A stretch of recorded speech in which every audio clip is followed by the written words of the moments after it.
प्रधानमंत्री नूं पुछो, राष्ट्रपति नूं पुछो, ओ पुछो अपनी सेना नूं कि पाकिस्तान ने जनाब तहज्जुद पाकिस्तान च पढ़ी, फिर फजर उधर पढ़ी, अशराक इधर आके पढ़ी ते दुनिया नूं दस दिता पाकिस्तान मिटने के लिए पैदा नहीं हुआ।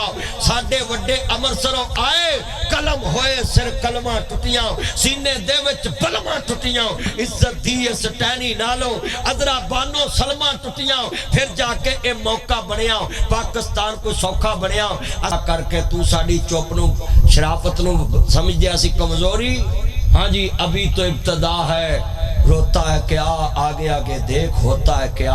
अभी तो अभी हमने सिर्फ झलक दिखाई है, उनकी पैरट गिरफ्तार कर ली है। पहले अभिनंदन आया सी, उन्हें चाह पीती, हुण अल्लाह ने चाह बना के पियाउण वाली भेज दी। अल्लाह अकबर।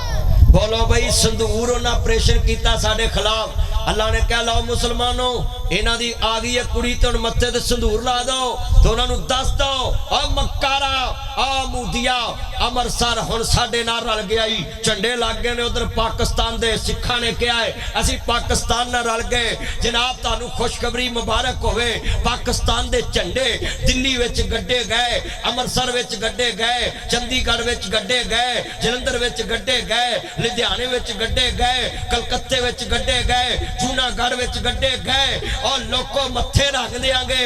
हाँ तो जो मेरे वाल और पाकिस्तान नूं कोई आम ना लवे, मत्थे रख देंगे, छोड़े ला देंगे, मोछे पा देंगे, फट्टी पहुंच देंगे, मंजी ठोक देंगे। और मोदी तू पाकिस्तान नाल पंगा ले आए, असी गटर च तुर देंगे, सिर मुड़ देंगे। हाथ खड़े करके कहो पाकिस्तान का मतलब क्या।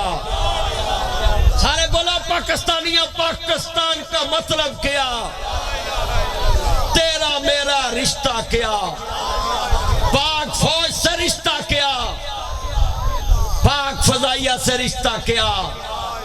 ये हमारी फौज इस टाइम शीशा पिलाई दीवार खड़ी है, और ये पाकिस्तान का पहला जनरल है जिसने ऑपरेशन भी कुरान की आयत सूरह सफ की आयत ढूंढी है।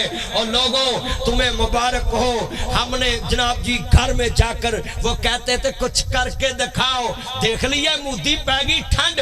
ओए अपने प्रधानमंत्री ने पूछो, अपने मुख्यमंत्री ने पूछो, ओए अपने सूबियां दे मुख्यमंत्रियों ने पूछो, प्रधानमंत्री ने पूछो, राष्ट्र पति नूं पूछो, ओ पूछो अपनी सेना नूं कि पाकिस्तान ने जनाब तहज्जुद पाकिस्तान च पढ़ी, फिर फजर उधर पढ़ी, अशराक इधर आके पढ़ी ते दुनिया नूं दस दिता पाकिस्तान मिटने के लिए पैदा नहीं हुआ। साडे वड्डे अमृतसरों आए, कलम होए सिर कलमा टुटियां, सीने दे विच बलमा टुटियां, इज्जत दी इस टहनी नालों अदरा बानो सलमा टुटियां, फिर जाके ये मौका बनया पाकिस्तान को सौखा बनया। असी जा रहे हैं अमृतसर, और तुहानूं मुबारका मुबारका मुबारका। ओए अमृतसर साडे नाल रल गया। ओए मोदी ने मिसाइल मारे, ओदे ते मोदी ने मिसाइल मारे। ओए अपने मुल्क दे शहरियां तो मिसाइल मारे, सिखां नूं आख्या भी साडे नाल रल जाओ। ओ तुहानूं मुबारक होए, सारे सिख पाकिस्तान नाल रल गए। ओए हाथ खड़े करके बोलो पाकिस्तान नाल रल गए ने। ओए अमृतसर च झंडा पाकिस्तान दा गड्ढिया गया है। अज वादा करो पाकिस्तान वास्ते नाल खड़े होवोगे इंशाअल्लाह। ओए मैं अमृतसर दा, असां अमृतसर जाना है, गड्डी तैयार है, गड्डी तैयार वागे बॉर्डर तो असां अमृतसर जाना। हुण उत्थे जुमा पढ़ाउणा है, पढ़ोगे? और जेड़े नहीं पढ़दे हाथ खड़े करो, पढ़ांगे। पढ़ो आज चुको। ओए अमृतसर जुमा, ताया जुमा पढ़ाउण जाना है, ताया बोलदा नहीं, तू हुण खाण ढालिया बोल पाओ, हाथ चुक जाना ही। ओए पाकिस्तानियां तुहानूं मुबारक होए। ओए पहले हमले दे नाल अमृतसर फतेह हो गया, अमृतसर फतेह हो गया है। हाँ हाँ, हजे तो उत्तों ही मारिया तो फतेह हो गया है जो विच बड़े। ओए होए मेरी मैं जाना अगे, तुहाडे अगे मैं होवांगा। गड्डी तैयार है, इंशाअल्लाह झंडा गड्ढन जावांगे असी। साडे वड्डियां दी उधर जमीन रह गई, आड़तां रह गई है, असी उत्थे कारोबार करांगे, मैं जलसे करांगा, तुसी उत्थे बैठ के सुनोगे। कहो बोलो, डर गए जे? ओए अमृतसर च जलसा करांगे।